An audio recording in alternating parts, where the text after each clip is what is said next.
Welcome back, tribe. I have an episode here from Piers Morgan. Feminist nonsense, he says. The Netflix adolescence sparks toxic masculinity debate. Let's get into it.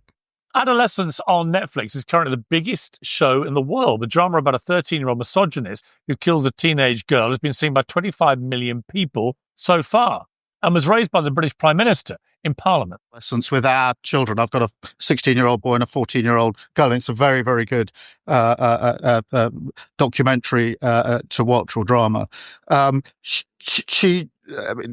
This violence carried out by young men, influenced by what they see online, is a real problem. It's abhorrent, and we have to tackle it. It's actually a fictional story, Prime Minister, not a documentary. But as the Prime Minister referenced, it tells the story of young boys who are radicalized by content online. There are references to the manosphere, the Matrix, incels, and red pills. Andrew Tate gets a name check. And that part of the show has sparked an outpouring of commentary about the abject horrors of the internet and the crisis of male role model. Banged by a girl, you sausage. You're not getting it. What am I not getting? Dad, you're not reading what they're doing. It's a call to action by the manosphere. It's a call to action. Are attracted to 20% of men. So cringe. You must trick them because you'll never get them in a normal way.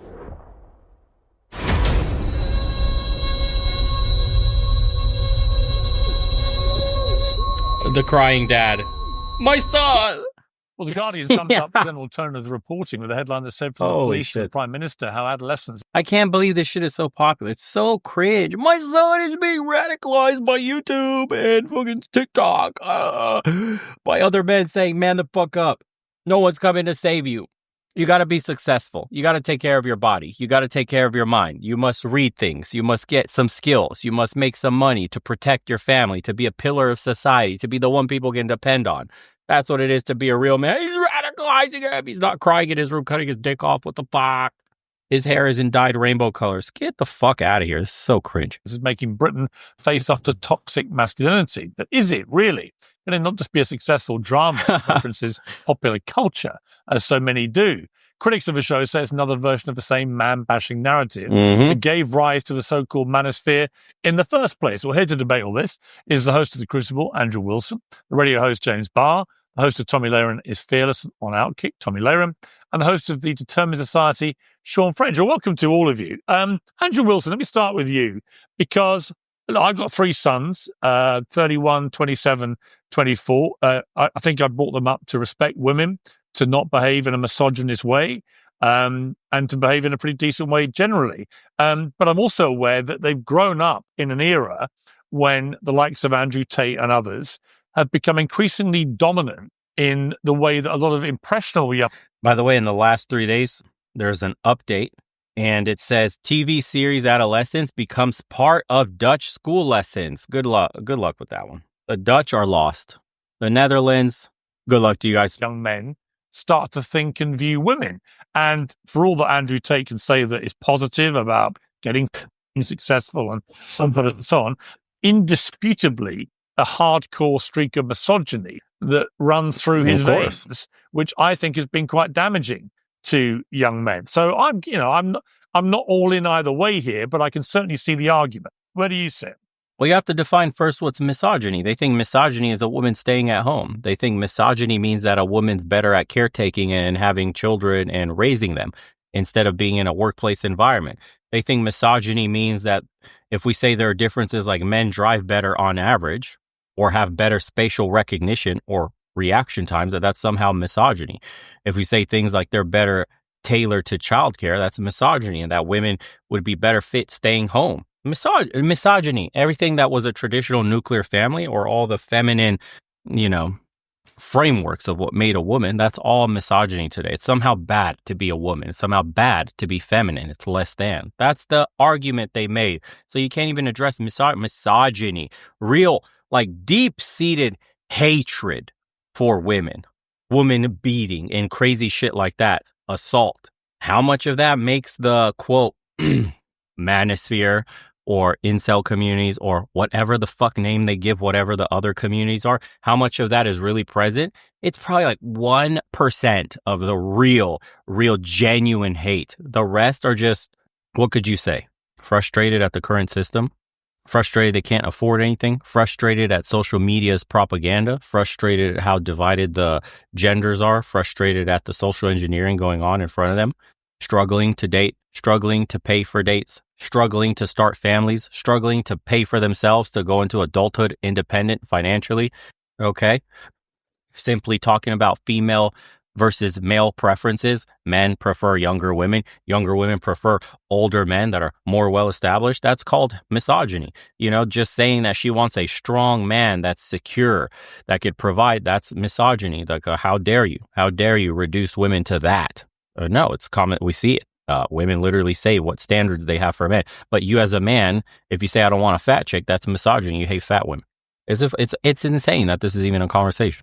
Yeah, well, I mean, I think that so I watched the show and it just goes through a typical feminine view, right? So all of these things are always through the prism of the feminine. So young boys, they don't do well in school. They don't do well in school because it's all programmed for the feminine. Mm-hmm. Stay still, fold your hands, right? Be quiet. Boys are rambunctious. They like to beat each other up. They like to be mischievous. They like to break things. They like to do that kind of stuff. There's no outlet for them to do that stuff. Their teachers are all women, right? There's basically all masculinity is now considered toxic. Basically all of it. Yeah, and then who do they have to argue here? A gay dude, a feminist. Don't even know who the fuck this guy is. The same women who are getting their double shot of espresso on the way over to the school they're about to teach at. They're 24 years old. Sometimes they're banging their own students, right? Hilariously enough. And then these people go out to Parliament. The same women will go to Parliament. They vote to send men off to war to stab each other in the face with bayonets. And you're concerned about toxic masculinity. It cracks me up. It's like the brutal savagery of men is a necessary precondition for society to exist. And we just kind of pretend like it's not. And this show should actually be an indictment on the feminine rather than the masculine, because basically masculinity is just punished everywhere all the time, nonstop. It's no wonder guys like Andrew Tate get so famous in these spaces. I mean, what's the alternative? The alternative is everything must be feminine, tone policing, nonsense like this. It's ridiculous. All right, James Barr, you were laughing, but I don't think you'd enjoy crazy. What you're hearing. No, I mean, I don't think you've seen the show. Episode 2 is shot entirely in a school. I didn't see one of the female teachers drinking a double shot of espresso at all. None of the teachers were flirting with students. There were male teachers as well. I don't think you're describing the show here. I think you're describing your own insecurities or agenda. Yeah, so this doesn't contend with the argument. Like, do you understand that I'm making an argument, an indictment of society itself, based around my ideas that I'm seeing from this show? That's what I'm actually doing. So if you could contend with the fact that male savagery is necessary for the security of a nation, and that women will indeed vote in the future in parliaments to send men off to war to stab each other in the face at 18 years old with bayonets, perhaps you can contend with that. And before we start, getting into, well, tone policing is actually good and toxic masculinity is actually bad. It's like, I think there needs to be a little bit more toxic masculinity, or what you consider to be toxic masculinity. Well, great. Good for you. Nothing. I'm glad you think so. Nothing. No, I mean, I just don't need to argue with that. Because you just unlocked. You just unlocked. You got nothing. You're making up. You an do agenda seem that unusually I've not said muted by that. I've not said anything. I haven't literally said nothing about. James, you were literally rendered silent silent. Like because you had no way of responding. I'll tell you what, you can't argue with a completely illogical argument that had, like, I've not made any. It's a logical argument. You may not agree with it. I've not made any of the comments. Making a perfectly logical argument that you are firing at me. None of those comments are things I've said or believe in.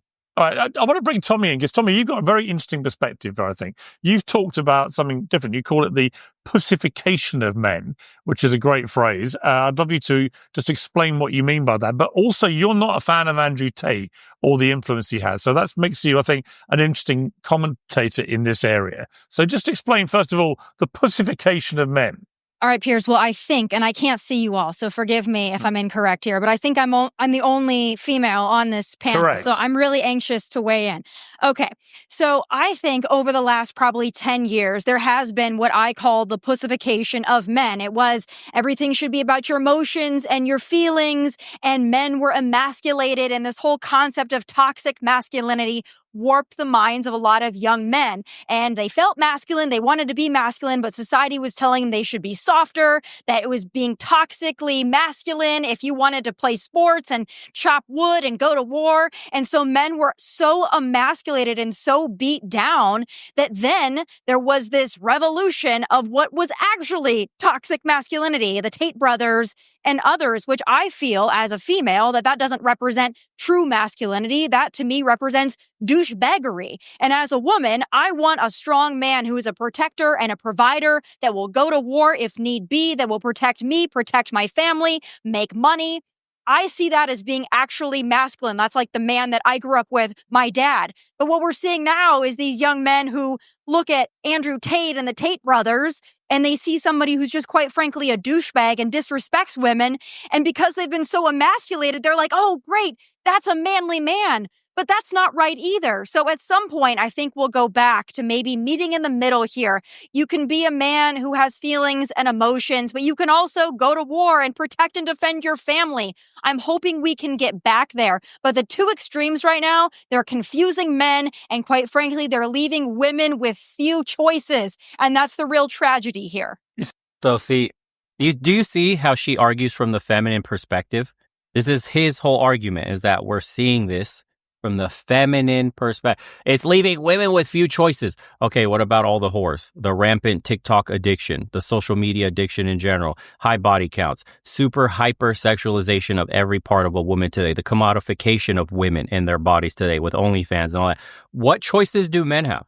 And you want men to partake in this system with very little choices of good women that stay in marriages. And we haven't even gotten into the whole marriage rates. We haven't gotten into the whole divorce statistics. We haven't gotten into what happens post-divorce in the courts and the biases they have for women, as well as what happens to the children and how they're basically default given to the mother and then how they're weaponized against the father. Unreal. See, I completely agree with you, but Andrew, you were shaking your head quite vigorously. Why? Yeah, well, I mean, it's just more feminine or feminist nonsense, ultimately. And the covert feminism in society is big, especially on the conservative side. So here's what happens, right?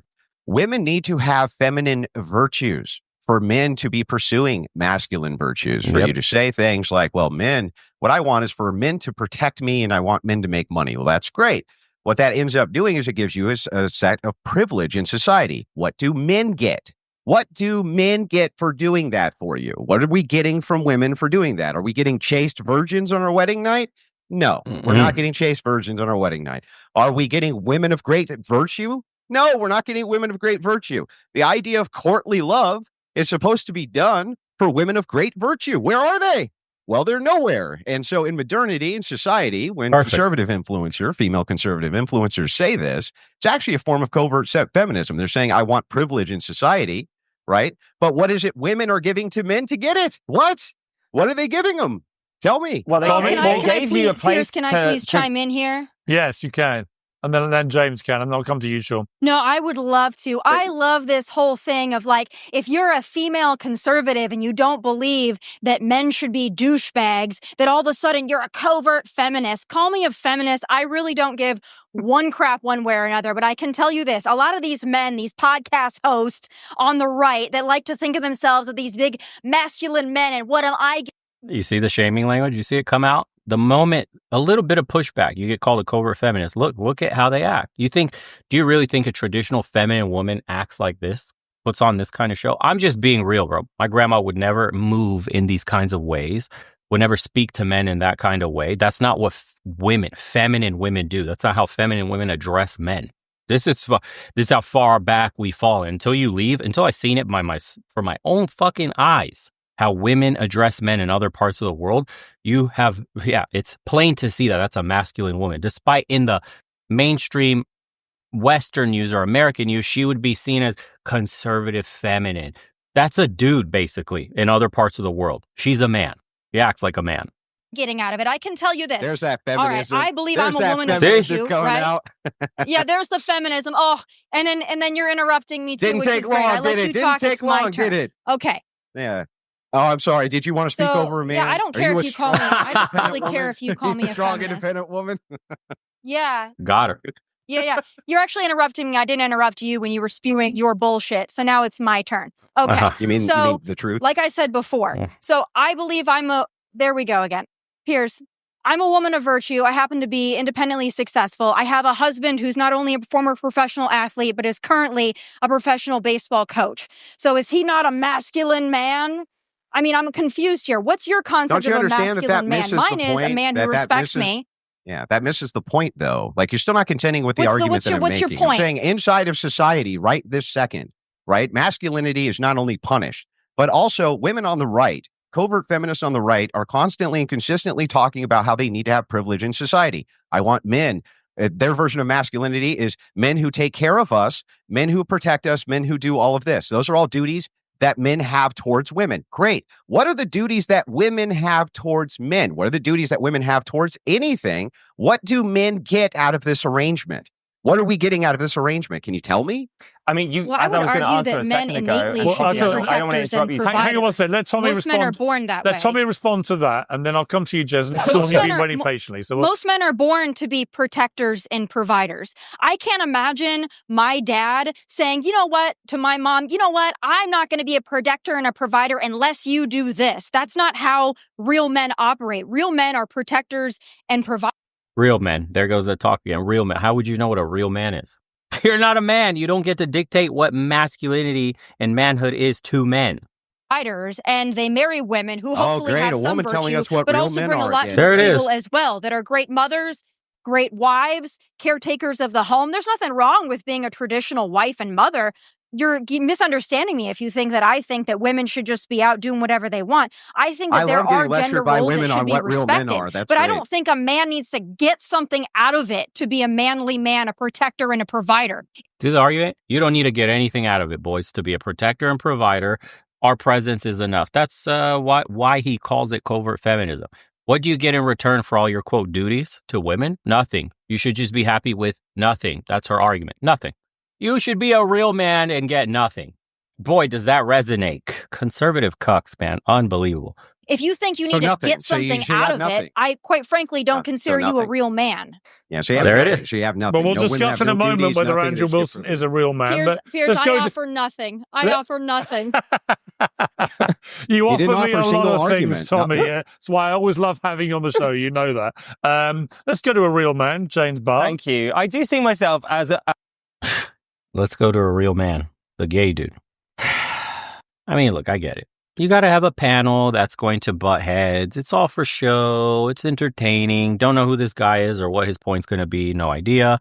You got the feminist, aka I'm a conservative pick-me chick, married to her strong type 1 percenter alpha male, whatever the fuck. I get to have my own podcast. I'm blonde, I'm hot, and people will listen. Simping is at a maximum today. Don't know why the fuck they got this dude in here talking about shit he has no idea because he's not in this realm at all. Like, this isn't a talk about LGBTQ or anything like that. Why the fuck's he here? But I guess, why not? Let's hear the opinions of a feminine dude on what it means to be a real man. Cool story. It's just a circus, bro. That's really what it is. But whatever. A man, and I know that you'll be looking at me thinking, well, you're not, you're wearing makeup, you're wearing colourful clothes, like, look at me, I'm really camp, my nails are painted. I mean, they are worrying signs, you're sat there smoking a cigarette. I'd love to get a vape out and start drinking a beer, pints with the lads, just connect with you over that. I think that you have some insane opinions on what women are meant to do for you. It's crazy that you don't appreciate that a woman actually gave birth to you. Like, she gave you a womb for 9 months and then looked after you, I would hope, for the beginning of your life, and you're sat there going, what do women owe men? Women don't owe men anything. No one owes you anything. You have your own life. Do you understand that if you make an argument and you say that I'd watch your seminar on how to win an argument. In a position, if women are supposed to be in a position of privilege where men do A, B, C, and D for them, and then I ask, well, what duties do women have? And you say, well, nothing. No one said right? that And then you men wonder, need... why are men checking out? I don't know why men are checking out. I don't get it. That's silly, so man. All right, let me bring in the one person who so far hasn't said a word about this. Has a lot of interesting things to say. Sean, welcome to Uncensored. I mean, I think one of the key things of this series that's made it so popular is that anyone who's had young sons knows that they are, if you're not careful, they get exposed to a lot of nasty stuff on the internet. We all know this. And a lot of it is this kind of incel which I think can be a really malevolent influence on impressionable young men. And they gravitate to it. And I think that partly what Andrew's getting at, I agree with, in the sense that following the Me Too Time's Up campaigns, which were in many ways, extremely laudable, brought down a lot of very bad men, no question of that. But the pendulum swung so wildly that I think a lot of young men in particular felt completely disenfranchised from society, felt like they're all being treated like a bunch of young Harvey Weinsteins unless they could prove otherwise. They didn't really know what the rules of engagement were with women, with teenage girls anymore, whatever. They lost their way. And by losing their way, they gravitated, I think, to very loud voices on the internet like Andrew Tate, who I think, like I say, he says a lot of stuff I find myself nodding to, and then he'll say this misogynist stuff, which I just despise it. I see no reason why you should ever want to have a relationship with a woman the way that Andrew Tate wants you to, where it's just pure misogyny. Just talk to me first of all about why you think young boys, teenage boys, young men, why they've gravitated to people like Tate. Because the left has no answer for what a man is. The left wants you to be a gimp, essentially. All your masculinity is inherently bad. All your traditional masculine virtues are bad. You are a patriarchal pig that benefits from a system, whether you do or you don't. Most men don't. 99% of men don't benefit from the system. The gardener, the roofer, the ditch digger, they do not benefit. But you, by proxy of having a penis, benefit from this system. Then you go into a schooling system that rewards feminine qualities. You are a defective young woman that needs to be fixed in their eyes. And you go onto a college campus that's extremely misandrist and hates men in general and sidelines them. Then you go out into a workforce where companies won't hire you simply because you have a penis and they have quotas to hit for their DEI. And then they wonder, as they're growing up in this system and on TV, they're seeing men look stupid or being sidelined as well. And it's girl power, this and that, and men look stupid and useless. And they grow up in the system and they go, why are men checking out? Why are men gravitating to Andrew Tate, the lone voice with the manosphere, and everybody else that's just talking about self-improvement, self-mastery, and, taking power into your own two hands and making something of yourself? Why that message, why those people resonate with men who have literally not one fucking healthy example of a man on the left. Not one. Is Andrew Tate a healthy example? No. No one argues that the guy's a healthy example of what a man should be in the traditional context under Christian values. Nobody fucking argues that. He's just a playboy. He's enjoying his life. He's living an extremely hedonistic lifestyle. And that's great. It's attractive to a lot of young guys because they have no fucking answer from the left. So they fall into the hands of guys like that. It's infinitely better than hating yourself. That's what it is, bro. Oh my God. Going on these fucking rants. We'll watch the rest of this on another episode. We'll end it here before it gets too fucking long. These people are clueless. I don't even know. Okay, fine. I'll watch what his answer is just to see how fucking disconnected, or maybe he really is one. I don't know. We'll see. What? Because I have. Yeah, thanks. Yeah, so I think it's, first of all, we got to understand that we have an amazing responsibility as a parent to lead from the home and to have these open conversations with our young children, all right? Whether they're male children, female children, we have to make sure that we're having open door conversations and we are tackling the hard subjects. Because if we don't take care of everything at home, we don't take care of everything in public, like at school, and other forces within society that help raise our children, we always say it takes a village. Well, it certainly does, but it starts at home. And if you cannot have these open conversations and allow your children to be honest and open with how they are feeling about society and the things that they are seeing, they are going to go to misogyny. They're going to go to the Andrew and Tristan Tates of the world, and they're going to learn how to be a man from that. And that is not what society needs. It's not what the world needs. That is not masculinity. It is masquerading as misogyny. How do we protect young men from the easy access at the moment there is to people like, how do you actually put a ring fence around them so that you can tackle exactly what you've just said, but they're not also being dragged into that world? It's tough because they're growing up in a world we never grew up in, Piers. We didn't grow up with the internet. We didn't grow up with Bumble, Tinder, Instagram, Facebook. No, I was taught how to treat women by my mother, my grandmother. Open the door, my right? Aunts, Open the door. A lot of strong women in my family, very strong women. And they would just take no crap from the men. So that's the environment I grew up in. Absolutely. So how do we insulate our children from this? By having conversations, putting parameters around the social media aspects of life and having the conversations at home. Hey, son, hey, daughter, this is what you're going to see out there in the real world. This is what you're going to see on the internet. If you see something like this, that is not how a true man is supposed to act. And hey, that's not how a real man's supposed to treat you. Right. That's fine. But again, parents in conversations at home only go so far when society holds your young boy back in multiple aspects of him growing up. So we have to have the conversations. Yeah. Andrew, do you intrinsically disagree with what you've just heard? Yeah, I do. I think, again, all of this is always the burden on men. Burden on men. Burden on men. Men need to be doing this. No, it's a family, Andrew. The family. Hang on. Let me finish. Family, Andrew. Men need to, husband and wife. Okay, yeah. So let me back up. Okay. Again, men need to do this. Men need to do that. What I'm talking about is what duties do women have in society? What are the actual women's duties towards men? Everybody is raised from the time they're kids how we're supposed to treat women. We all know how to treat women. We never talk about how men are supposed to be treated. That's almost never discussed, especially by how women are supposed to treat men, what their duties in society are. This has been completely dispelled. There you go. Guys like Tate have risen because Christianity itself has become a feminized religion, especially the Protestant sects has become completely feminized. And it didn't used to punish masculinity at all. And now it does. And so where's the alternative? Where's the spiritual alternative? Mm-hmm. It's nowhere.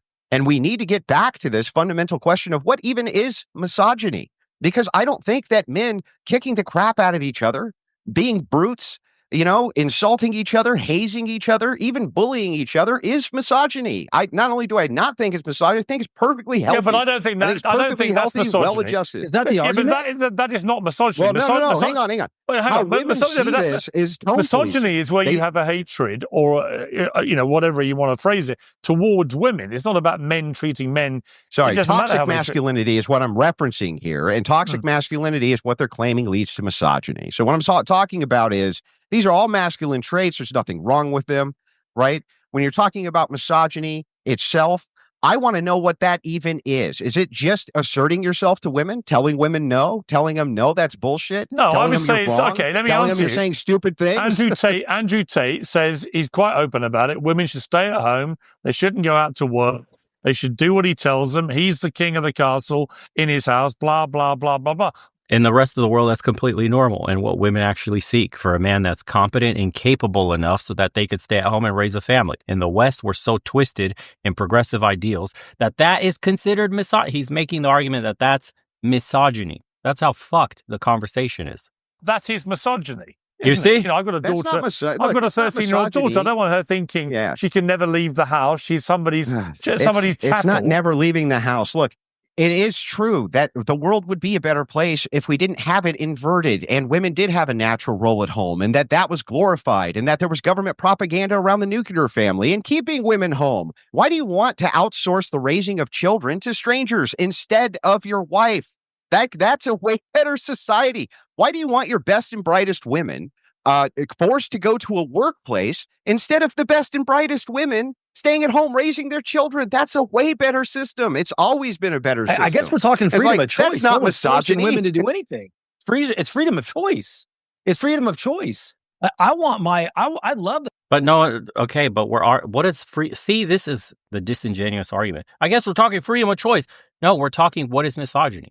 Is it considered misogyny for a woman to be able to choose to stay at home, to have market conditions that allow a man to earn enough that his wife could stay at home, that the brightest women don't get shit on by feminists and told that they're internalizing misogyny? Like, back the conversation a little bit to the main point that was being driven home. What even is misogyny? What? The fact that my wife's out there working, teaching kids and building adolescents. I love that. And to your point about what do I get from a woman? I have a home. I have 3 beautiful children. I have communication in the house. And to me, that means more than anything. Like, I don't understand where I'm not saying you're wrong in your world, but to sit there and say to a woman, what do I get out of this woman? That's treating her like an object. One thing I want to play a clip. Okay, so it's okay to treat men like objects, give them duties, I but don't you're not feel allowed like an to give object. women duties. I feel respected. Okay, well, let me ask you this. I'm not How angry come it is about in the it. United States that men can be drafted? Women can't be drafted, but women can vote to send men to war. 18 years old, they're stabbing each other in the face with bayonets. Women can vote to send men to war that they then themselves do not have to fight. It's a duty that men have, they do not have. What's the counter duty for women? There's no obligation for women to have children, well under replacement rate. It's slated 45% of women will be single in the next 10 years, up to 60% in the next 30. That's the estimates right now. Our replacement rate, we can't even replace our own country's birth rates. That's how low they are. Maybe this is what we're seeing as as a systemic issue inside of society because nobody will put duties on women. Go on, Instead, James. Maybe it's men like you that are making that maybe that's why happen. the Maybe you're the problem. rate is low. Yeah, It's crazy to me as well that you are just saying. Don't talk over each other. Let James speak. I can't understand why you are sat there confidently thinking of yourself as a victim constantly. You have a platform and you're sat here like, I'm a victim. What are women? The irony is that men aren't considering themselves the victims. They're saying, like, from my channel, I always put it that women are being propagandized way heavier than men are. They're literally told to go into their older adulthood past 30 without having a family and never going back and being able to have one because in vitro success rate is horrible. They bought into a Sex in the City lifestyle that will leave them in ruin collecting cats and boxed wine. We're telling you like, hey, dude, back it up. You're against father time. It's way worse for you. The clock is ticking. This isn't the correct choice. You're going to regret this. I guarantee you, the company you work for, the job you have isn't as important to you as you think it is. You'd be far happier at home having children. That's what we're saying. That's what I've been saying on my channel. I'm saying that women have been duped big time and men are being duped in their own way. We've seen it and talked about it 100 times already.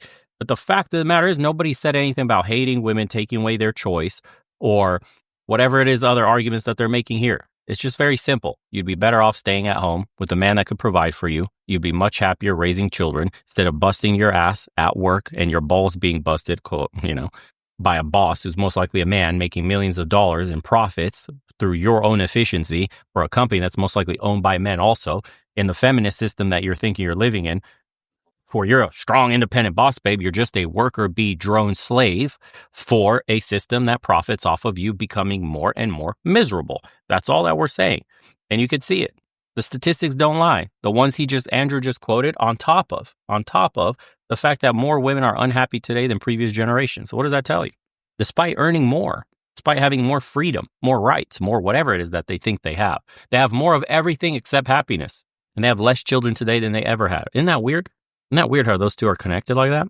Doing for me, what happened in your childhood that has made you so traumatized as an adult that you cannot stand women succeeding? I'm so confused. I feel like Lord. The problem is not, and actually maybe this is our fault. Maybe this is the left's fault. Maybe this is modern society's fault for leaving people like you behind. But genuinely, we do not hate men, and toxic masculinity has been thrown around a lot. Ultimately, some of what you're saying is toxic, but that's not because you're a man. That's because you're an idiot. All right. Okay. So just to give you a quick rejoinder here, again, didn't contend with a single argument I made. You just said, why are you acting like a victim? While you're here talking about how women are You're not victims. contending with arguments that other people it's make. It's wild to me. It's so wild to me. This is Piers' show. Let me play another clip. I know this is Piers' show. Let me go to Tommy. Tommy, I want to play you a clip. This is from a show called Newsnight. I'll watch the rest of that later. Anyways, yeah. The left will never get it. The right is welcoming these boys with open arms by doing absolutely nothing. The TradCon conservatives don't know what the fuck they're talking about because they haven't had a real traditional life anyways. It's gone. It's been gone since industrialization happened in the West, you have to go overseas to see what a real traditional feminine woman is like. These kinds of women, not even fucking close. Nowhere near. Like, she doesn't know how to pluck a fucking chicken's feathers, gut it, cut it up in little pieces and make a stew. Fuck off. I don't want to hear shit. Traditional women in the West do not actually exist compared to what real traditional women are. You could have conservative politically women, but traditional, fuck off. They've co-opted that word. There is no traditional women in the West, period. You will not see this gargantuan chasm between what real tradition is until you leave for a traditional society and culture. You can have conservative debaters, conservative, politically minded people, like a woman talking about her conservative values, but hardly a traditional bone in her body. Okay, that's the difference here. We need to split apart these terms because they're being co-opted, and they do not represent anything close to what they used to. That's bullshit. It's like the gender theory language that they've completely walked back what it means to be a man, a woman, they, them, pronouns, all this bullshit. They did the same thing. Tradcons are doing the same shit to what traditional women represent. Yeah. Anyways, appreciate you guys for tuning in. Let me know what you think on these kinds of episodes if you want me to do more. And as usual, boys, I'll see you on the next one. Take care of yourselves.